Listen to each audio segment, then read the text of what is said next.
WUJM St Petersburg.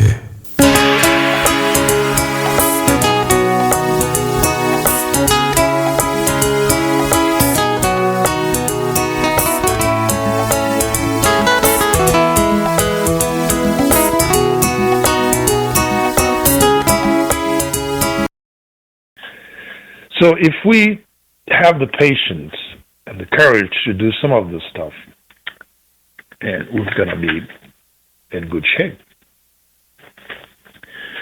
Now, I wrote a little piece just to share because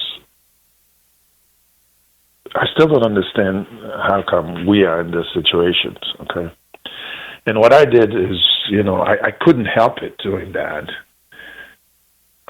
I took one country that have been very successful in this, which is the city-state of Singapore in South Asia, okay?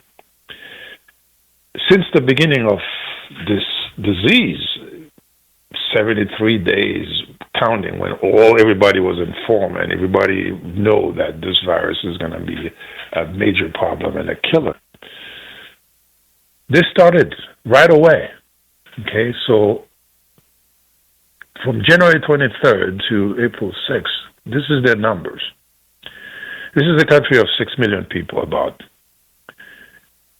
So their last cases on April 6th was total cases, confirmed cases was 1,300. Okay? And the number of deaths was 6. 6. Not 100, not 1,000. 6. Now, I don't know what you may say about the population and the culture and everything, but I take a similar state, not a country. I take the state of Massachusetts, where I trained, or I went to school for that, where they have the best medical school, the best hospital system, and the healthcare is supposedly covered. And the population is about 1 million difference. Massachusetts has a population of 7 million. And compared to Singapore was about 6 million. Kind of similar. So far, Massachusetts have not reached their peak yet, okay, but they've been counting cases like everybody else. So far, as of that 2 days ago, they were at 12,500 confirmed cases and over 200 deaths. And the reason I picked this particular Massachusetts, it's much of it's very advanced and very, in terms of economics, lots of jobs, and people are well off there. Okay? Just to make the point that, what is the difference? The difference is, when you look at the program that Singapore, Taiwan utilized, they follow the public health measures very strictly. They were prepared. They've been prepared for this. So as soon as the first case came, okay, majority of people got tested. They've had public health clinic all over the country to take care of those people. The test was free and paid for, and treatment for those folks who were identified with triage. If you're positive, you go and you send you home, and then the doctor is monitoring you. And if you were sick enough, they send you to the hospital to take care of you. So they had left nothing to chances. The task force responsible for in charge of this were not just doctors, but they were the police, the military, just to involve everybody in society that are capable, responsible, competent to do this stuff. So that explains some of the differences. Okay. Now, the other issue that come up, to move on, is the fact that since the last 48 hours or so, there's been a recommendation by the CDC for everybody to wear a mask. How come? I mean, a month ago, we were advising people not to use masks, because especially if you were healthy, then the mask not going to protect you per se. Okay, the people who need the mask are folks who are infected because they're going to prevent the public from being infected. If somebody cough or sneeze, this is blocked, and the droplet is avoided to hang around in the air and then to deposit itself in surfaces.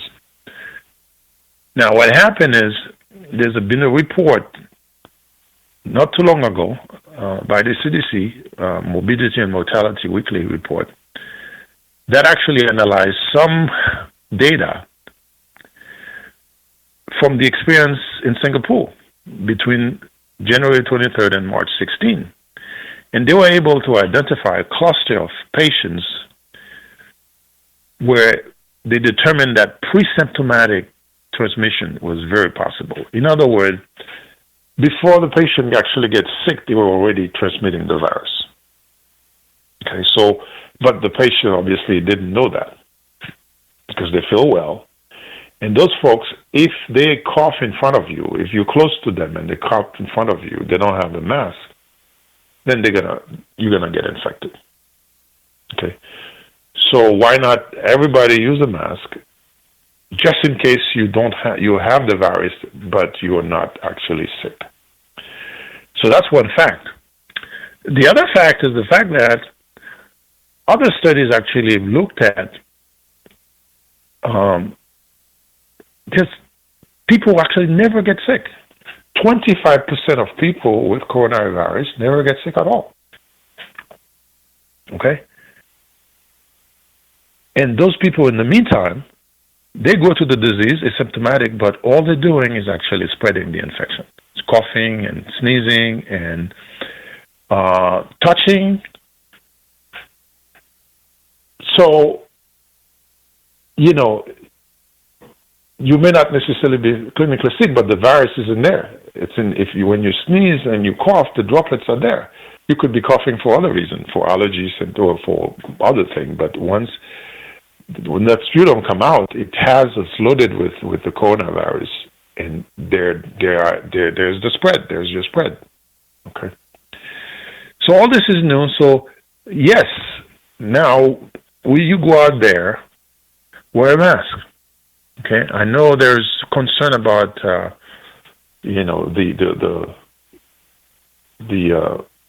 lack of mask available, the shortage of masks available now. But everybody's now is in the business of doing masks, and actually, if you go online, you see so many people actually instructing the public how to do a simple mask that cover your nose and your mouth very easily.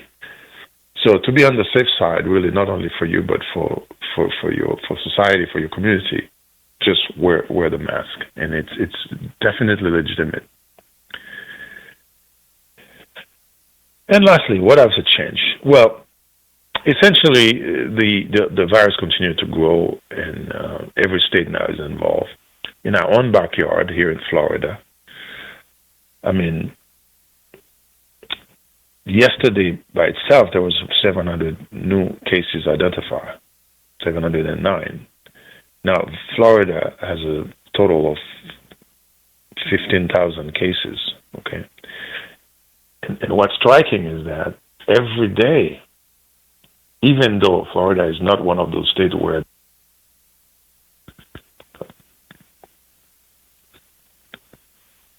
it's not one of those states, excuse me, we had some technical difficulty. The virus is really, the testing is being done aggressively, but every day, the cases, and the cases have doubled since April 1st, and the death rate have tripled. So this stuff is all over the place, okay? What I'm going to do is, since the time is really coming here, we're going to just quickly give you a summary of what we talked about, and if you have any questions, you can call us. Yeah. So, to summarize, COVID-19 it's a killer. It spread rapidly, and it's devastating loss of life. Okay, and it turned out that most of the people actually succumb. It's because of their immune system is not up to shape, and that's why we identify the people at most risk are those who have chronic disease such as diabetes, heart disease, chronic lung disease, so on and so forth, and older folks, okay? But unfortunately, the virus also have affected younger folks as well. You know, as a matter of fact, the top hospital cases were people between ages of 20 and 60 in New York experience, okay? And granted, a lot of those young people who don't have underlying disease, they survive. 80% of people still survive.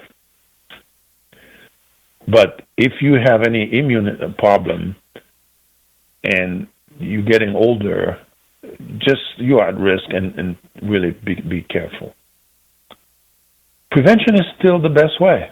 Okay, prevention, mitigation, control such as self-isolation, self-distancing are still the way to go with this.